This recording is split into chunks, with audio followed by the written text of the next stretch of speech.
देवानां च ऋषीणां च गुरुं कांचन सन्निभं बुद्धिभूतं त्रिलोकेशम तम नमामि बृहस्पतिम। जय श्री बृहस्पति देव। जय श्री राधे कृष्ण। आप सभी का आपके अपने YouTube channel VK Mishra present में बहुत बहुत स्वागत है। आइए आज आप सब सुनेंगे गुरुवार व्रत की कथा। प्रत्येक गुरुवार को जो कि भगवान बृहस्पति देव की कृपा प्राप्ति के लिए व्रत को धारण किया जाता है। जो भी भक्त सच्ची श्रद्धा के साथ नियम और निष्ठा के साथ गुरुवार का व्रत धारण करते हैं तो भगवान बृहस्पति देव की कृपा से उनके सभी प्रकार के दुख और कष्ट दूर होते हैं तथा सभी प्रकार के सुख और समृद्धि की प्राप्ति होती है। गुरुवार के दिन चाहिए कि इस दिन केले के पेड़ के नीचे जो कि अच्छी प्रकार से साफ सफाई करके वहाँ पे आसन लगा करके गुड़ मिश्रित जल जो कि केले के वृक्ष में डालनी चाहिए। एक दीपक प्रज्वलित करके भगवान बृहस्पति देव को विशेष प्रकार से जो कि पीला पुष्प अर्पित करे, पीला चंदन अर्पित करे, धूप और दीप दिखाए, अनेक प्रकार का नैवेद्य अर्पित करे। विशेष करके गुड़ और चने की दाल का भगवान को भोग लगाना चाहिए, मुनक्के का भोग लगाना चाहिए और फिर गुरुवार व्रत का कथा श्रवण करनी चाहिए। जहाँ पर भी केले का वृक्ष ना हो तो आप भगवान बृहस्पति देव की फोटो या प्रतिमा रख करके उनका पूरे विधि विधान के साथ पूजन करें। भगवान बृहस्पति देव अपने भक्तों के सभी प्रकार के मनोरथों को सिद्ध कर देते हैं। तो आइए सुनते हैं गुरुवार व्रत की कथा। तो बोलिए प्रेम से भगवान बृहस्पति देव की जय, भगवान विष्णु की जय, माता लक्ष्मी की जय। कथा के अनुसार प्राचीन काल में एक बहुत ही निर्धन ब्राह्मण रहता था। उसके कोई संतान ना थी। वह नित्य पूजा पाठ करता।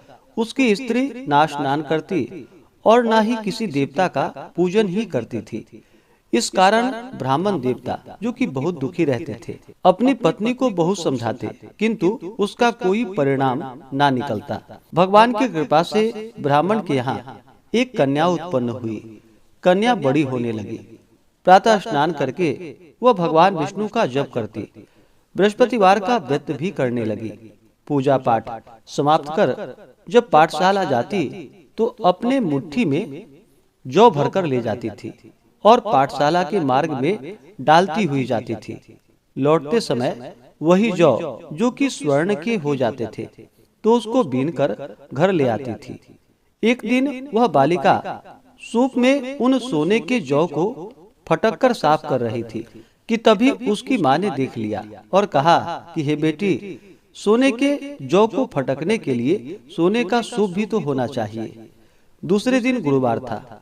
कन्या ने व्रत रखा और भगवान बृहस्पति देव से सोने का सूप देने की उनसे प्रार्थना की और कहा कि हे प्रभु, यदि सच्चे मन से मैंने आपकी पूजा की हो तो मुझे सोने का सूप दे दो। बृहस्पति देव ने उसकी प्रार्थना स्वीकार कर ली और रोजाना की तरह वह कन्या जौ फैलाती हुई पाठशाला चली गई। पाठशाला से लौटकर जब वह जौ बीन रही थी तो बृहस्पति देव की कृपा से उसे सोने का सूप मिला। उसे वह घर लेकर आई और उससे जौ फटककर साफ करने लगी, परंतु उसकी माँ का वही ढंग रहा। एक दिन की बात है, कन्या सोने के सूप में जब जौ को साफ कर रही थी उस समय उस नगर का राजकुमार वहां से निकला। कन्या के रूप और कार्य को देखकर वह उस पर मोहित हो गया। राजमहल आकर वह भोजन तथा जल त्याग कर उदास होकर लेट गया। राजा को जब राजकुमार द्वारा अन्न और जल त्यागने का समाचार प्राप्त हुआ तो अपने मंत्रियों के साथ वह अपने पुत्र के पास गया और पूछा कि हे बेटा, तुम्हें किस बात का कष्ट है? किसी ने तुम्हारा अपमान तो नहीं किया अथवा कोई और कारण है? मुझे बतलाओ, मैं वही कार्य करूंगा जिससे तुम्हें प्रसन्नता की प्राप्ति हो सके। अपने पिता की बातें सुनकर राजकुमार बोला कि हे पिताजी, मुझे किसी बात का दुख नहीं है। किसी ने मेरा अपमान भी नहीं किया है, परंतु मैं उस लड़की के साथ विवाह करना चाहता हूँ जो लड़की सोने के सूप में जौ को फटक कर साफ कर रही थी। राजकुमार ने राजा को उस लड़की के घर का पता भी बता दिया। मंत्री राजा के कहने पर उस लड़की के घर गया।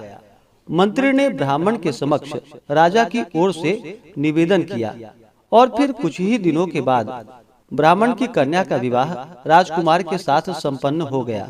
और फिर क्या था, कन्या के घर से जाते ही ब्राह्मण के घर में पहले की भांति गरीबी का निवास हो गया।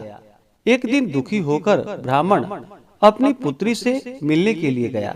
बेटी ने पिता की अवस्था को देखा और अपनी माँ का हाल पूछा। ब्राह्मण ने सभी हाल कह सुनाया। कन्या ने बहुत सा धन देकर अपने पिता को वहां से विदा कर दिया। लेकिन कुछ ही दिनों के बाद फिर वही हाल हो गया। ब्राह्मण फिर से अपनी कन्या के यहाँ गया और सभी हाल कहा तो पुत्री बोली कि हे पिताजी, आप माताजी को यहाँ लिवा लाओ, मैं उन्हें यह विधि बता दूंगी जिससे कि गरीबी दूर हो जाए। ब्राह्मण देवता अपनी स्त्री को साथ लेकर अपनी पुत्री के पास राजमहल पहुँचे तो पुत्री अपनी माँ को समझाने लगी कि हे माँ, तुम प्रातः काल स्नान आदि करके विष्णु भगवान का पूजन करो और बृहस्पतिवार का व्रत करो तो तुम्हारी सभी दरिद्रताएं दूर हो जाएंगी। परंतु उसकी माँ ने उसकी एक भी बात नहीं मानी। वह प्रातः काल उठते ही अपनी पुत्री के बच्चों का जूठन को खा लेती थी। एक दिन उसकी पुत्री को बहुत गुस्सा आया। उसने अपनी माँ को एक कोठरी में बंद कर दिया और फिर प्रातः उसे स्नान आदि करा करके उससे पूजा पाठ करवाया। तब जाकर के उसकी माँ की बुद्धि ठीक हो गई। इसके बाद नियम से पूजा पाठ करने लगी और प्रत्येक बृहस्पतिवार को व्रत भी करने लगी। और फिर इस व्रत के प्रभाव से मृत्यु के बाद वह स्वर्ग को गई। वह ब्राह्मण भी सुख पूर्वक इस लोक का सुख भोग कर अंत में स्वर्ग को प्राप्त हुआ। बृहस्पति देव सभी कामनाएं पूर्ण करते हैं। जो सद्भावना पूर्वक बृहस्पतिवार का व्रत करते हैं एवं कथा पढ़ते हैं अथवा सुनते हैं और दूसरों को भी सुनाते हैं, बृहस्पति देव उनकी सभी मनोकामनाएं पूर्ण करते हैं और उनकी सदैव रक्षा करते हैं। जो संसार में सद्भावना के साथ गुरुदेव का पूजन एवं व्रत सच्चे हृदय से धारण करते हैं, उनकी सभी कामनाएं वैसे ही पूर्ण होती हैं जैसी सच्ची भावना से राजा और रानी ने बृहस्पति देव की कथा का गुणगान किया था तो उनकी सभी इच्छाएं बृहस्पति देव जी ने पूर्ण की। इसलिए सबको कथा सुनने के बाद प्रसाद लेकर जाना चाहिए और हृदय से उनका मनन करते हुए जयकारा बोलना चाहिए। तो बोलिए प्रेम से भगवान बृहस्पति देव की जय, भगवान विष्णु की जय, माता लक्ष्मी की जय, सर्वदेवी देवता की जय। इसी प्रकार से जो भी भक्त सच्ची श्रद्धा के साथ नियम और निष्ठा के साथ गुरुवार का व्रत धारण करते हैं, भगवान बृहस्पति देव का पूजन करते हैं, कथा श्रवण करते हैं तो भगवान बृहस्पति देव उनकी सभी मनोकामनाएं पूर्ण करते हैं। गुरुवार के दिन जो भी भक्तजन व्रत को धारण करने वाले हैं, गुरुवार के दिन कुछ बातों का ध्यान भी रखना चाहिए। गुरुवार के दिन इस दिन शुद्ध और सात्विकता का पालन करना चाहिए, ब्रह्मचर्य का पालन करना चाहिए। इस दिन बाल, दाढ़ी, नाखून आदि नहीं काटनी चाहिए। इस दिन पूजन में पीले वस्तु का प्रयोग करना चाहिए और भोजन में भी पीले वस्तु का प्रयोग करना चाहिए। इस दिन नमक ग्रहण नहीं करनी चाहिए, बाल, दाढ़ी, नाखून नहीं काटनी चाहिए, साबुन सर्फ का प्रयोग इस दिन नहीं करना चाहिए और पूर्ण श्रद्धा भक्ति भाव के साथ भगवान का पूजन, कथा श्रवण, आरती करनी चाहिए। इससे भगवान बृहस्पति देव अति प्रसन्न होते हैं और अपना कृपा प्रदान करते हैं। तो आशा करता हूँ कि यह जानकारी आपको अच्छा लगा हो। इसी प्रकार से कथा को सुनने के लिए, व्रत पूजा के बारे में जानने के लिए चैनल पे अगर आप पहली बार आए हैं तो चैनल को लाल बटन दबा करके सब्सक्राइब करें, साथ में बेल आइकन घंटी को दबाएं ताकि आने वाली वीडियो का नोटिफिकेशन आपको समय से मिलता रहे। वीडियो को लाइक करें, शेयर करें। सुखी रहें और स्वस्थ रहें। जय श्री राधे कृष्ण। धन्यवाद।